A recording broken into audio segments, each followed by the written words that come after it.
Okay, so here I have is a piece of my cardstock, and I decide on the size of the card that I want it to. I don't really use that much maths or rocket science around it. In fact, I think I just cheat my way through measuring. Basically what I do is I just take a rough piece of paper. I sort of, twist and fold to the size that, I think, okay, this size, I kind of like it.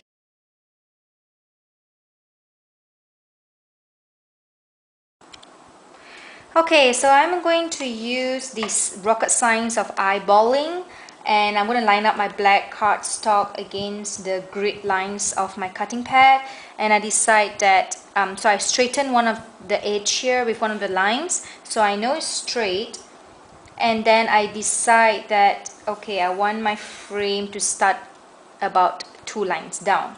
Okay, so that's how I do it. And then I take my window, the size of my window, and eyeball it again with my Tombow ruler, finding the middle point. So let me arrange where is the middle point, and I lined up my red window with my top line there, and here's at the center. Okay, and then I can now outline where my window is. Okay, easy. But sometimes I think with all this eyeballing, it probably takes a bit longer, and you might as well just do all the measuring instead, right? But anyway, it's really up to your own preference. So now I've gotten my window. I'm going to measure about 1/8 of an inch, and I can use this with my Tombow ruler because it has this horizontal calculation as well, so I can find 1/8 of an inch and draw a line. Another 1/8 of an inch.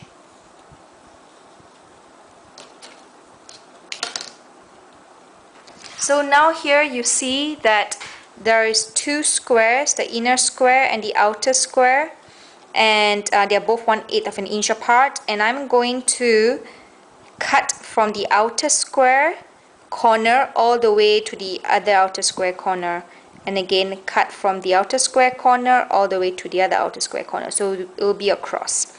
But before I do that, let me score this. I have my Martha Stewart scoreboard, and based on where I drew the lines, I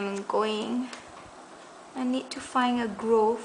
Okay, here you go, and score it. So why I like this Martha Stewart scoreboard, because they're 1/8 of an inch apart, so it's very easy to score or to find the grooves. But you need to be a bit careful because sometimes they're too close, and then you end up starting from one line, and when you're running down the line, you end up on the other groove. It's a little alone, it's a sliver of glass, it is life, it's the sun, it is night, it is death, it's a trap, it's a gun. È peroba do campo, e io no da madeira, cainga, candeia, é uma chita pereira, é madeira de vento, tombo da ribanceira, é um mistério profundo. Okay, so now I have my double scored lines, and I'm just going to cut the cross.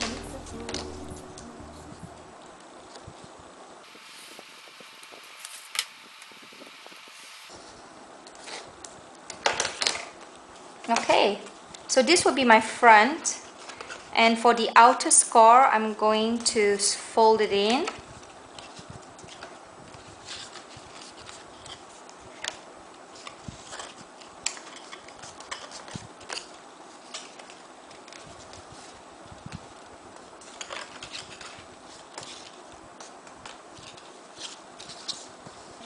Now for the inner square, I'm going to fold it out.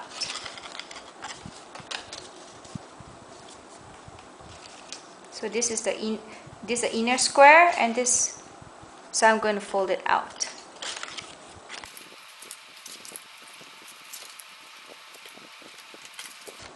Okay, So here's my window, and there you have my window, and my red fits quite snugly. Okay, I'll probably need to trim just a little bit at the side for it to fit, but I can do that later. Okay, next I'm going to take my DCWV La Creme paper, and I love this paper because it has a really nice flock to it. And I stuck some temporary adhesive double-sided tape, and I'm going to line up my paper. Okay, once I'm happy to say that this is how I would line up my paper, I press down my temporary adhesive so it would stick.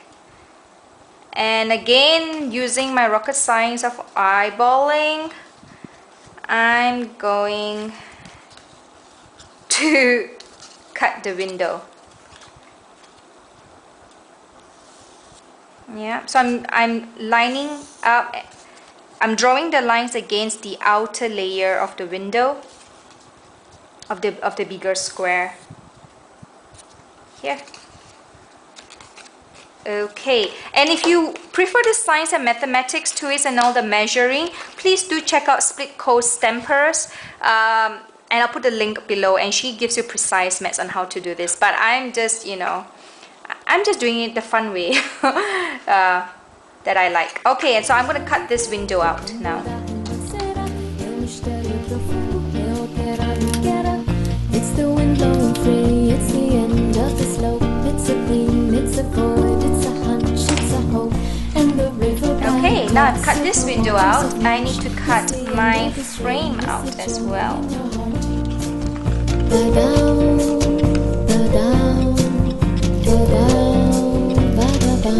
É o pé, é o chão, é a mastradeira, passarinho na mão, letra de tiradeira. A fish, a flash, a silvery glow, a fighter bed, the range of a bow. Next, I'm going to stamp my title, and I decided to take my sayings from the Fiscus Cloud9 design, and I'm going to use this saying because I think it's pretty cute. So I put my stamp, my nice clean stamp, on my acrylic pad. Okay, so what I'm doing is I'm taking my graphite black and I'm inking the stamp. Really nice and wet, so I can emboss this with my crystal transparent embossing powder by Stampendous.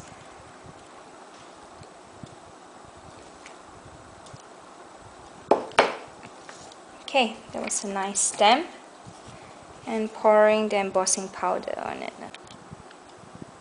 Okay, so now you see my stamp is really nice and glittery. Next embellishments I'm going to do is my flowers. So here I have some roses that I got from my local flower shop. Actually, it's a major warehouse shop that sells wedding stuff, wedding decorations, and I'm going to paint some of the flowers with red velvet and the other one with Wheatfields.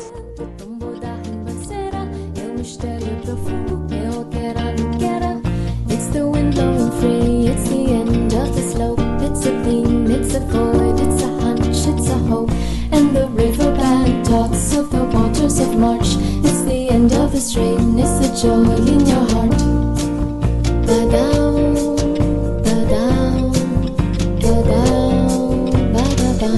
É o pé, é o chão, é a mastradeira, passarinho na mão, letra de tiradeira.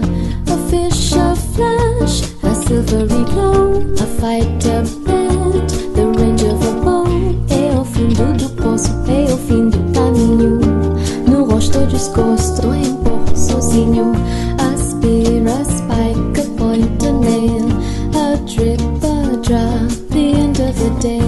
A truckload of bricks in the soft morning light, the shot of a gun in the dead of the night. A mile, a must, a thrust, a bomb. It's a girl, it's a rhyme, it's a gold, it's the mumps. The plan of the house, the body in bed, and the car that got stuck. It's the mud, it's the mud. A float, a drift, a flight, a wing, a hawk, a quail.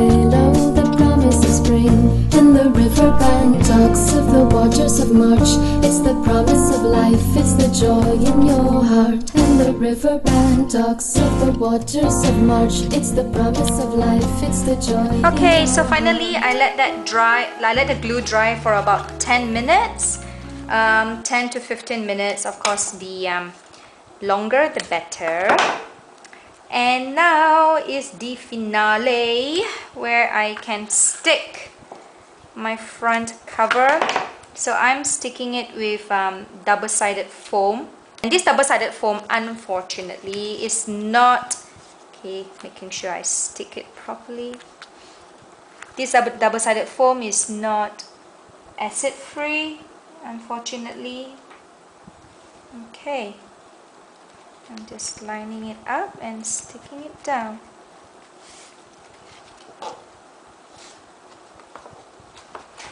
Okay, and here's the card. I'm quite happy with the results. Here, and we can sign, all the girls can sign over here, lots of space. Here is another card that I did. This is more the vintage type.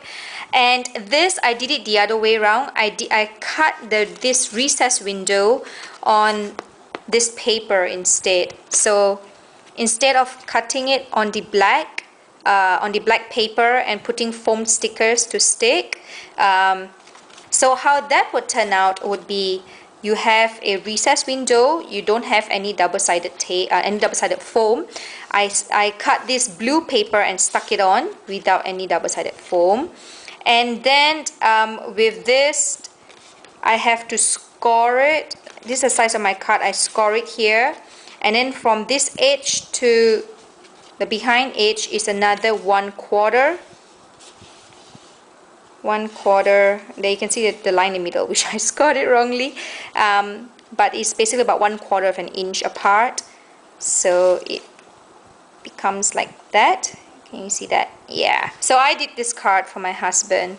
And the funny thing would be then you would have the pop-up window also inside, whereas this, the pop-up window, is already sealed behind this double-sided foam. So you can't see it. So you can see it at the back. Whereas this, you can see it at the back. You can see the window here. So what I did was I covered it with another picture. And there you go. So 2 recessed window cards done in a different way, the vintage and the elegant. And I hope you enjoy this card. Bye!